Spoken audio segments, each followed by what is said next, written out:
अगर वक्फ कानून संसद से पास हुआ तो इसके लिए नीतीश कुमार और जदयू जिम्मेवार होंगे।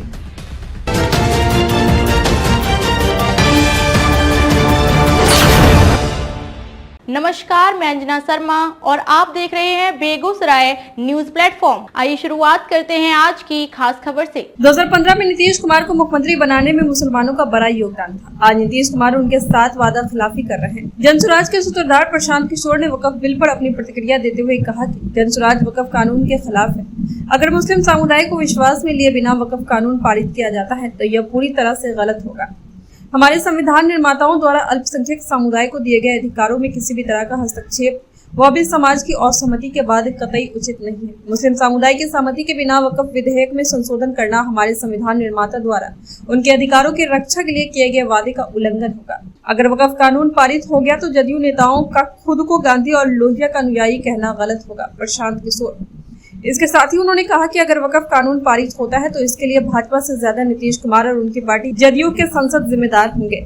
ऐसा इसलिए क्योंकि अगर जदयू के सांसद वक्फ के खिलाफ वोट करते हैं तो यह कानून नहीं बन सकता। प्रशांत किशोर ने नीतीश कुमार को याद दिलाते हुए कहा कि 2015 में मुसलमानों ने नीतीश कुमार को मुख्यमंत्री बनाने के लिए उनका समर्थन किया था। आज वक्फ बिल का समर्थन करके वे मुस्लिम समुदाय से क्या वादा तोड़ रहे हैं। नीतीश कुमार को पता होना चाहिए कि उनको मुख्यमंत्री बनाने में मुसलमानों का भी बड़ा योगदान है। अगर वे वक्फ के खिलाफ वोट नहीं करते तो खुद को गांधी और लोहिया का अनुयायी कहना गलत होगा। बिल्कुल वक्फ को लेकर दो बातें हम लोगों ने कही। पहला तो जनसुराज बिल्कुल इसके खिलाफ है। क्यों खिलाफ है ये समझिए।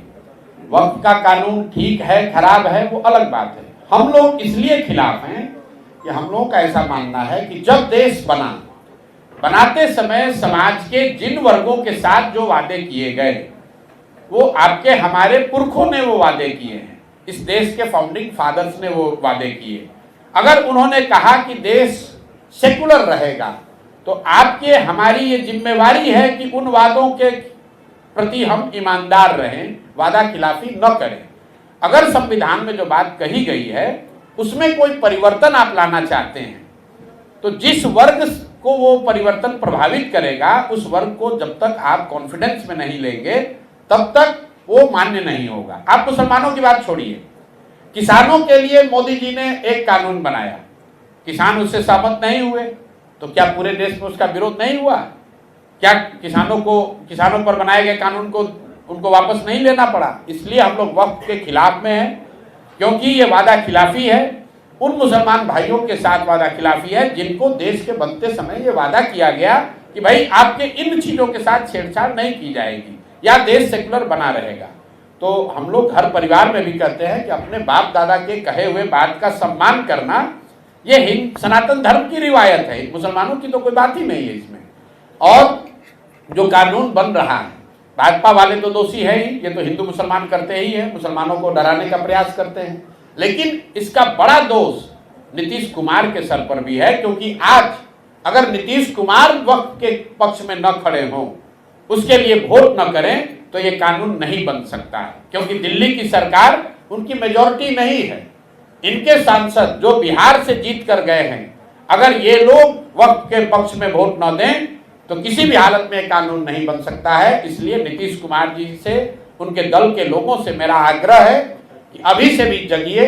अगर आप जेपी और लोहिया की बात करते हैं, गांधी का चित्र लगाकर राजनीति करने का दावा करते हैं तो गांधी के बताए हुए मार्ग पर चलिए।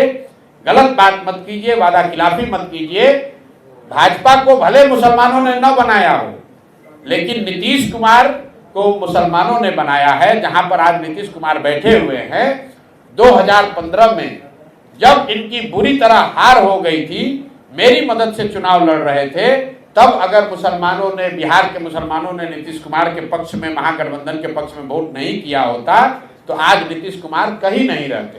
तो जिन मुसलमानों ने आपके लिए लाठी खाई, लाइन में लगे, आपको मुख्यमंत्री बनाया, भाजपा के खिलाफ लड़ाई में आपकी मदद की, उनके खिलाफ इस तरह का कानून बनने में आप सहयोग न करें, ऐसा मेरा आपसे आग्रह है। और सारे जो मुस्लिम साथी आज जदयू से जुड़े हुए हैं उनसे मैं कहूंगा कि आप लोग अभी से भी मुख्यमंत्री को लिख कर दीजिए कि वो वक्फ के पक्ष में मतदान न करें, और अगर वो करेंगे तो सारे मुस्लिम साथियों को जदयू छोड़ देना चाहिए ताकि नीतीश कुमार को भी सबक मिले, कि अगर वो वादा खिलाफी करेंगे, पीठ में छुरा घोंपेंगे, तो उस समाज का कोई आदमी उनके साथ खड़ा नहीं होगा, चाहे वो मुसलमान हो या बिहार का युवा हो।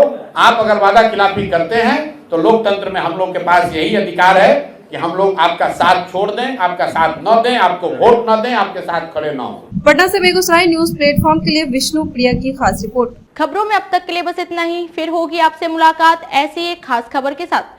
तब तक के लिए नमस्कार और देखते रहिए बेगूसराय न्यूज प्लेटफॉर्म।